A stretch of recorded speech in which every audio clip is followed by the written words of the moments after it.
ಅಲ್ಲ ಹೋಗ್ಲಿ, ಈ ಇಡೀ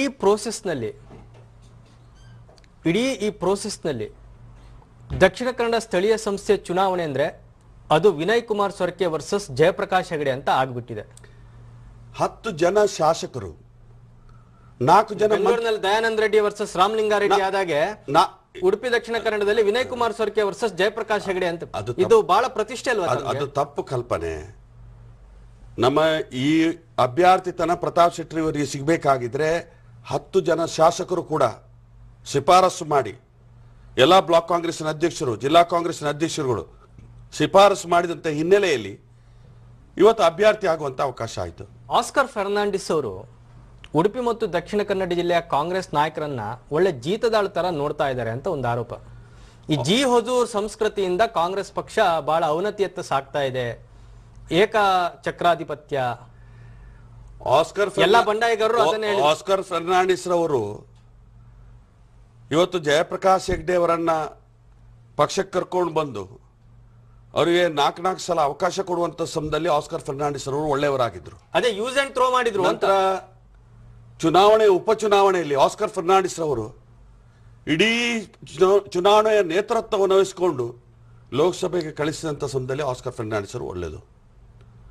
ಇವತ್ತು ಎಲ್ಲಾ ಜನರ 10 ಜನ ಶಾಸಕರುಗಳ, ಬ್ಲಾಕ್ ಕಾಂಗ್ರೆಸ್ ಅಧ್ಯಕ್ಷರುಗಳ, ಹಿರಿಯ ಮುಖಂಡರುಗಳ, ಜನಾರ್ದನ ಪೂಜಾರಿ, ವೀರಪ್ಪ ಮೊಯ್ಲಿ ಅವರ ಭಾವನೆಗಳನ್ನ ತೆಗೆದುಕೊಂಡು ಆ ಪ್ರಕಾರ ಇವತ್ತು ಅದು ಸಲ್ಲಿಕೆ ಮಾಡುವಂತ ಕೆಲಸ ಕಾರ್ಯ ಮಾಡಿದ ಸಮಯದಲ್ಲಿ ಆಸ್ಕರ್ ಫರ್ನಾಂಡಿಸ್ ಅವರು ಏಕಪಾದಿತ್ಯ ಆಯಿತು.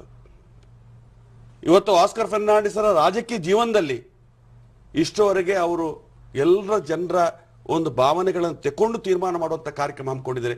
ಏಕಪತ್ಯವಾಗಿ ತೀರ್ಮಾನ ಮಾಡುವಂತ ಯೂಸ್ ಅಂಡ್ ಥ್ರೋ ಮಾಡ್ಕೊಂಡ್ರು ಅಂತ. ಯೂಸ್ ಅಂಡ್ ಥ್ರೋ ಈಗ ಅಲ್ಲ, ಹಿಂದೆ ಚಿನ್ನದ ಅಂಗಡಿ ಮಾಲೀಕರೊಬ್ರು ಇದೇ ವೇದಿಕೆಯಲ್ಲಿ ಬಂದು ಹಿಂಗೆ ಕೂಗಾಡಿದ್ರು. ಆಸ್ಕರ್ ಫರ್ನಾಂಡಿಸ್ ಅವರು ನನಗೆ ಯೂಸ್ ಅಂಡ್ ಥ್ರೋ ಮಾಡಿದ್ರು, ನಡು ದಾರಿಯಲ್ಲಿ ಬಿಟ್ಟು ಹೋದ್ರು, ನೀರಲ್ಲಿ ಬಿಟ್ಟು ಹೋದ್ರು ಅಂತ. ಅದನ್ನೇ ಜಯಪ್ರಕಾಶ್ ಹೆಗಡೆ ಅವರು ಹೇಳಿದ್ದು. ನಾನು 9 ವರ್ಷಗಳ ಕಾಲ ನನಗೆ ಯಾವುದೇ ಅವಕಾಶ ಆಗಲಿಲ್ಲ. ಇವತ್ತು ಎಲ್ಲವೂ ಕೂಡ ಅವಕಾಶ ಕೂಡಿ ಬರಬೇಕು ಅಂತ ಅವಕಾಶ ಬಂದಂಥ ಸಮಯದಲ್ಲಿ ಈಗ ನಾ ಅಂತ ತಾಳ್ಮೆ ತಗೊಂಡ ಕಾರಣ ನನಗೆ ಕೂಡ ಒಂದು ಶಾಸಕನಾಗುವಂಥದ್ದು ಇವತ್ತು ಕರ್ನಾಟಕ ರಾಜ್ಯ ಸರ್ಕಾರದಲ್ಲಿ ಮಂತ್ರಿ ಆಗುವಂಥ ಅವಕಾಶ ಸಿಕ್ತು.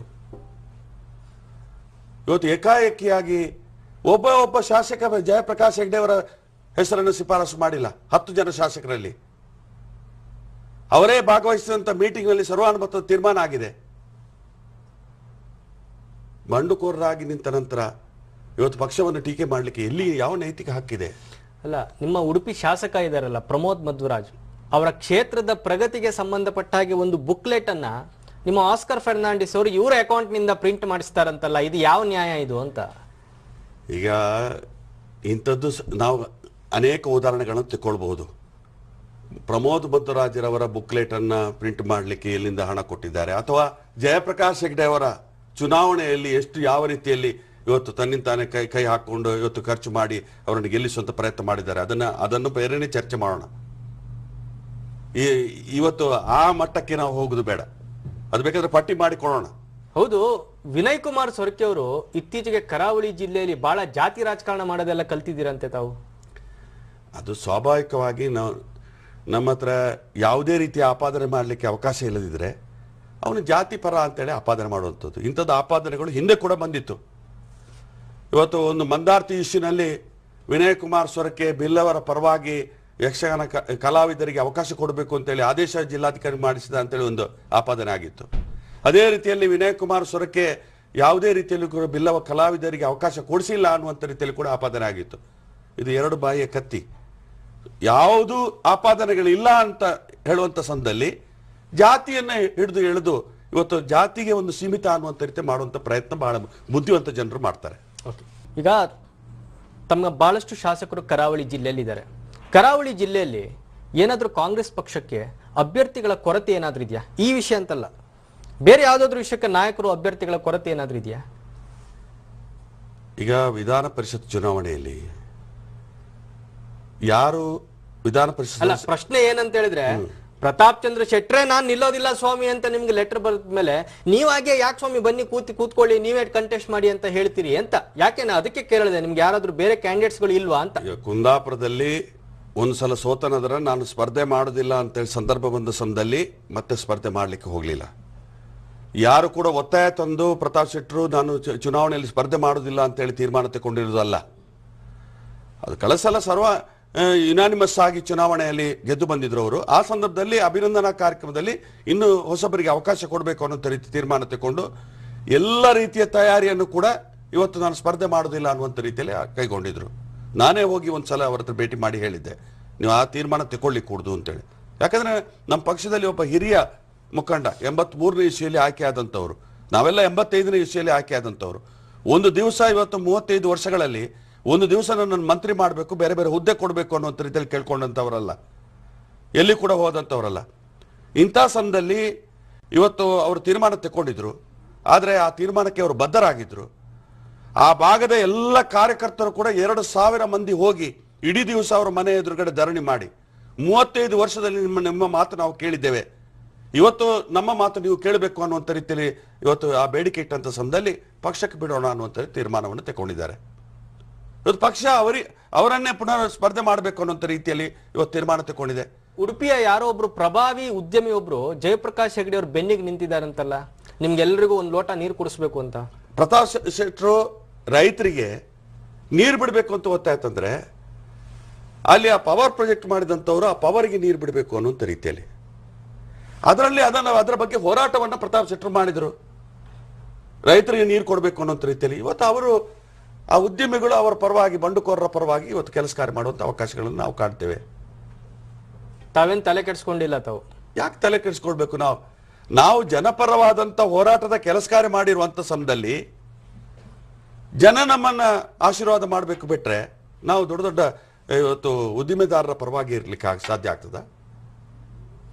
ಹೋಗ್ಲಿ, ಪ್ರತಾಪ್ ಚಂದ್ರ ಶೆಟ್ಟರಿಗೂ ವಿನಯ್ ಕುಮಾರ್ ಸೊರಕೆ ಅವರಿಗೆ ಯಾವಾಗ ದೋಸ್ತಿ ಆಯ್ತು ಅಂತ? ನಾವು ಪ್ರತಾಪ್ ಶೆಟ್ಟರವರು 83ರಲ್ಲಿ ಶಾಸಕರಾದಂಥವ್ರು. ಅಲ್ಲ ಸ್ವಾಮಿ, ವಾರಾಯಿ ಪ್ರಾಜೆಕ್ಟ್ ಹೋರಾಟದಲ್ಲಿ ನಿಮ್ಮ ವಿರುದ್ಧನೇ ಮಾತಾಡಿದ್ರು ಅವರು. ನಮ್ಮ ವಿರುದ್ಧ ಅನ್ನುವಂಥ ರೀತಿಯಲ್ಲಿ ಅಲ್ಲ, ವಿನಯ್ ಕುಮಾರ್ ಸೊರಕೆ ಮಾತಾಡಿದ್ರು. ಇವತ್ತು ಅಗತ್ಯಕ್ಕಿಂತ ಹೆಚ್ಚಾಗಿ ಇಲಾಖೆಗಳನ್ನ ಕುಂದಾಪುರದ ಶಾಸಕ ಹಾಲಾಡಿ ಶ್ರೀನಿವಾಸ್ ಶೆಟ್ಟಿ ಅವರ ಜೊತೆ ಅಗತ್ಯಕ್ಕಿಂತ ಹೆಚ್ಚಿನ ಸಂಬಂಧವನ್ನ ಹೊಂದಿದ್ದಾರೆ ಇವರು. ಶ್ರೀನಿವಾಸ್ ಶೆಟ್ಟರು ನಾನು ಇದೇ ಪ್ರತಾಪ್ ಚಂದ್ರ ಶೆಟ್ಟಿ ಅವರು ಹೇಳಿದ್ದು ಸ್ವಾಮಿ, ಎಲ್ಲ ಮಾಧ್ಯಮಗಳಿಗೆ ನಾನು ಬೇಕಾದ್ರೆ ವಿತ್ ಡೇಟ್ ಹೇಳಬಲ್ಲೆ. ಶ್ರೀನಿವಾಸ್ ಶೆಟ್ಟರು ನಾನು ವಿದ್ಯಾರ್ಥಿ ಜೀವನದಿಂದ ನಾವು ಒಟ್ಟಿಗೆ ವಿದ್ಯಾರ್ಥಿ ಸಂಘಟನೆಯಲ್ಲಿ ಕೆಲಸ ಕಾರ್ಯ ಮಾಡಿದಂಥವ್ರು. ನಾವು ಮಂಗಳೂರಲ್ಲಿ ಇದ್ರೆ ಶ್ರೀನಿವಾಸ್ ಶೆಟ್ಟರು ಉಡುಪಿ ಜಿಲ್ಲೆಯಲ್ಲಿ. ನಮ್ಮ ಎಲ್ಲ ಅಭ್ಯರ್ಥಿಗಳು ಕೂಡ ಆ ಸಂದರ್ಭದಲ್ಲಿ ಶ್ರೀನಿವಾಸ್ ಶೆಟ್ಟರು ಬಹಳಷ್ಟು ಸಪೋರ್ಟ್ ಮಾಡ್ತಾ ಇದ್ರು. ಆ ಒಂದು ಬಾಂಧವ್ಯ ಇದೆ. ಇವತ್ತು ರಾಜಕೀಯ, ಇವತ್ತು ನಾವು ಜನಪ್ರತಿಗಳು, ನಾವು ಅಭಿವೃದ್ಧಿ ಕಾರ್ಯಕ್ರಮದಲ್ಲಿ ಯಾವುದೇ ರೀತಿಯ ರಾಜ್ಯಕ್ಕೆ ನಮ್ದಿಲ್ಲ. ಆ ದೃಷ್ಟಿಯಲ್ಲಿ ಇವತ್ತು ಅಂತಹ ಒಂದು ರೀತಿಯ ಸಂಬಂಧ ನಮ್ಮ ಹತ್ರ ಇದೆ ವಿನಃ ಅವರ ರಾಜ್ಯಕ್ಕೆ ಇದರಲ್ಲಿ ನಾನು ಹಸ್ತಕ್ಷೇಪ ಮಾಡುವಂಥದ್ದು, ನನ್ನ ರಾಜ್ಯಕ್ಕೆ ಇದರಲ್ಲಿ ಅವರು ಹಸ್ತಕ್ಷೇಪ ಮಾಡುವಂಥ ವಿಚಾರ ಇಲ್ಲ. ಪ್ರತಾಪ್ ಶೆಟ್ಟರ್ ಅವರು ವಾರಾಯಿ ಯೋಜನೆ ಅದು ಅನಿವಾರ್ಯತೆ ಇತ್ತು. 35 ವರ್ಷಗಳಿಂದ ನೆನೆಗುದಿಗೆ ಬಿದ್ದಿತ್ತು. ಇಲಾಖೆಯನ್ನ ಇವತ್ತು ಆ ಡಿಪಾರ್ಟ್ಮೆಂಟ್ ಅನ್ನ ಸಂಬಂಧಪಟ್ಟಂತ ಅಧಿಕಾರಿಗಳನ್ನ ಚುರುಕುಟ್ಟಿಸುವಂತ ಕೆಲಸ ಕಾರ್ಯ ಅವರು ಮಾಡಿದ್ರು ಆ ಪ್ರತಿಭಟನೆ ಮುಖಾಂತರ. ಈ ಕಾಂಗ್ರೆಸ್ ಕಾರ್ಯಕರ್ತರಿಗೆ ಏನ್ ಹೇಳ್ತೀರಿ ಅಂತ ತಾವು ಕಾಂಗ್ರೆಸ್ ಬಂಡಾಯದ ಸ್ಪರ್ಧೆ ಬಗ್ಗೆ? ಕಾಂಗ್ರೆಸ್ ಪಕ್ಷದ ಕಾರ್ಯಕರ್ತರು ಕಿಂಚಿತ್ತು ಗೊಂದಲ ಆಗಿದೆ. ಯಾಕೆ ಆಗಿದೆ ಅಂತ ಹೇಳಿದ್ರೆ, ಪತ್ರಿಕೆಯಲ್ಲಿ, ಮಾಧ್ಯಮದಲ್ಲಿ, ಫೇಸ್ಬುಕ್ಕಿನಲ್ಲಿ, ವಾಟ್ಸಪ್ಪಿನಲ್ಲಿ, ಮೊಬೈಲ್ನಲ್ಲಿ ಅಪಪ್ರಚಾರ ಪಡಿಸುವಂಥ ಕೆಲಸ ಕಾರ್ಯ ಆಗಿದೆ. ಅದನ್ನು ನಾವು ಇವತ್ತು ಸ್ವಲ್ಪ ಮಟ್ಟಿಗೆ ತಿಳಿಗೊಳಿಸುವಂಥ ಕಾರ್ಯಕ್ರಮ ಹಮ್ಮಿಕೊಳ್ತಾ ಇದ್ವಿ. ಅಂತ ಯಾವ ರೀತಿಯ ಗೊಂದಲದ ವಾತಾವರಣ ಇದೆ ಅಂತ ತಿಳಿಗೊಳಿಸುವಂಥ ಕಾರ್ಯಕ್ರಮ ಹಮ್ಮಿಕೊಳ್ತಾ ಇದ್ವಿ. ಪಂಚಾಯತ್ ಸದಸ್ಯರು ಕೂಡ ನಮ್ಮ ಕರಾವಳಿ ಜಿಲ್ಲೆಯಲ್ಲಿ ನಮ್ಮ ಹತ್ರ ಎಷ್ಟೇ ಚಿಹ್ನೆ ಇಲ್ಲ ಅಂತ ಹೇಳಿದ್ರು ಕೂಡ ಅವರು ಪಕ್ಷದ ನೆಲೆಯಲ್ಲೇ ಬೆಂಬಲದಿಂದಲೇ ಆಯ್ಕೆಯಾಗಿ ಬಂದಂಥವ್ರು ಇರ್ತಾರೆ. ಪಕ್ಷ ನಿಷ್ಠೆ ಅವರಿಗೆ ಇರ್ತದೆ, ಪಕ್ಷದ ಋಣ ಅವರ ಮೇಲೆ ಇರ್ತದೆ. ಅದನ್ನ ಇವತ್ತು ಯಥಾವತ್ತಾಗಿ ತೀರಿಸುವಂತ ಕೆಲಸ ಕಾರ್ಯ ಅವ್ರು ಮಾಡ್ತಾರೆ ನಮ್ಮ ಜಿಲ್ಲೆಯಲ್ಲಿ. ಹೋಗ್ಲಿ, ಪ್ರತಾಪ್ ಚಂದ್ರ ಶೆಟ್ಟರು ಈ ಚುನಾವಣೆಯನ್ನು ಗೆಲ್ತಾರ? 100ಕ್ಕೆ 100 ಪಾಲು ಗೆಲ್ತಾರೆ. ಪ್ರತಾಪ್ ಶೆಟ್ಟರು ಅನ್ನೋದಕ್ಕಿಂತ ಇವತ್ತು ಶ್ರೀಯುತ ಜಯಪ್ರಕಾಶ್ ಹೆಗಡೆ ಅವರು ಲೋಕಸಭಾ ಸದಸ್ಯರಾಗಿ ಯಾವ ರೀತಿ ಗೆದ್ರ, ಅವರ ಗೆಲುವಲ್ಲ ಅದು, ಅದು ಪಕ್ಷದ ಗೆಲುವು. ಅದೇ ರೀತಿಯಾಗಿ ಪ್ರತಾಪ್ ಶೆಟ್ಟರದು ಕೂಡ ಪಕ್ಷದ ಗೆಲುವು. ಈಗ ನಿಮ್ಮ ಇಲಾಖೆ ಬಗ್ಗೆ ಕೆಲವು ಕೇಳಬೇಕು ಅಂತ ಅನ್ಕೊಂಡ್ವಿ. ಈಗ ಇತ್ತೀಚೆಗೆ ಸಚಿವ ಸಂಪುಟ ವಿಸ್ತರಣೆ ಆಯಿತು. ನಿಮ್ಮ ನಗರಾಭಿವೃದ್ಧಿ ಇಲಾಖೆ ಈಗ ಅಂಗವಿಕಲ ಆಗಿಬಿಟ್ಟಿದೆ ಅಲ್ಲ ಅಂತ? ಅಂಗವಿಕಲ ಆಗಲಿಕ್ಕೆ ಅವಕಾಶ ಇಲ್ಲ. ಈಗ ಶ್ರೀಯುತ KJ ಜಾರ್ಜ್ ಅವರು ಗೃಹ ಸಚಿವರಾಗಿದ್ದರು. ಡಾಕ್ಟರ್ ಪರಮೇಶ್ವರ್ ಅವರಿಗೆ ಗೃಹ ಸಚಿವ ಕೊಡುವಂಥ ಸಮಯದಲ್ಲಿ ಕೇರಳ ರಾಜ್ಯದಲ್ಲಿ ಕೂಡ ಅಲ್ಲಿಯ PCC ಪ್ರೆಸಿಡೆಂಟ್ ರಮೇಶ್ ಚೆನ್ನಿತ್ತಲ ಅವರು ಕೂಡ ಅವರು ಕೂಡ ಗೃಹ ಸಚಿವರಾಗಿದ್ದಾರೆ.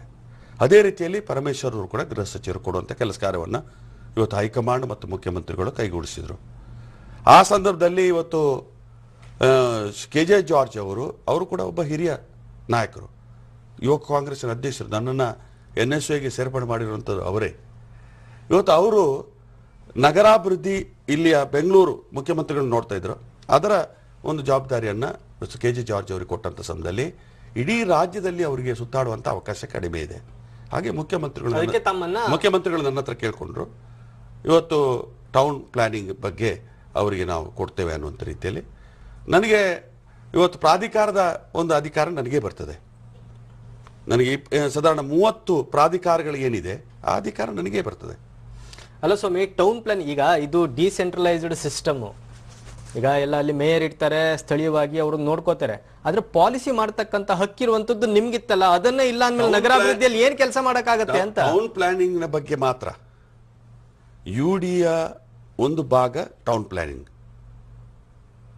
ಆ ಟೌನ್ ಪ್ಲಾನಿಂಗ್ ಅನ್ನ ಅವರಿಗೆ ಇಡೀ ರಾಜ್ಯಾದ್ಯಂತ ಓಡಾಡುವಂತ ಒಂದು ಅವಕಾಶ. ಬೇಸರ ಇಲ್ವಾ ಇದ್ರ? ನಮಗೆ ಯಾವುದೇ ರೀತಿ ಬೇಸರ ಇಲ್ಲ. ಅದೆಲ್ಲ ಮುಖ್ಯಮಂತ್ರಿಗಳ ಪ್ರೊರಗೇಟರಿ. ಅವರು ಏನು ನಮಗೆ ಜವಾಬ್ದಾರಿ ಕೊಡ್ತಾರೆ ಆ ಪ್ರಕಾರ ಕೆಲಸ ಕಾರ್ಯ ಮಾಡುವಂಥದ್ದು. ನಮ್ಮ ಹೈಕಮಾಂಡ್ ಏನು ತೀರ್ಮಾನ ಮಾಡ್ತಾರೆ ಅದಕ್ಕೆ ನಾವು ಬದ್ಧ. ಓಕೆ, ನನ್ನ ಕೊನೆ ಪ್ರಶ್ನೆ, ಈ ಬಾರಿಯ MLC ಚುನಾವಣೆ 25 ಸ್ಥಾನಗಳಲ್ಲಿ ನಡೀತಾ ಇದೆ, ಎಷ್ಟು ಸ್ಥಾನಗಳನ್ನು ಗೆಲ್ತೀರ ಸ್ವಾಮಿ ಕಾಂಗ್ರೆಸ್ ಪಕ್ಷದವರು?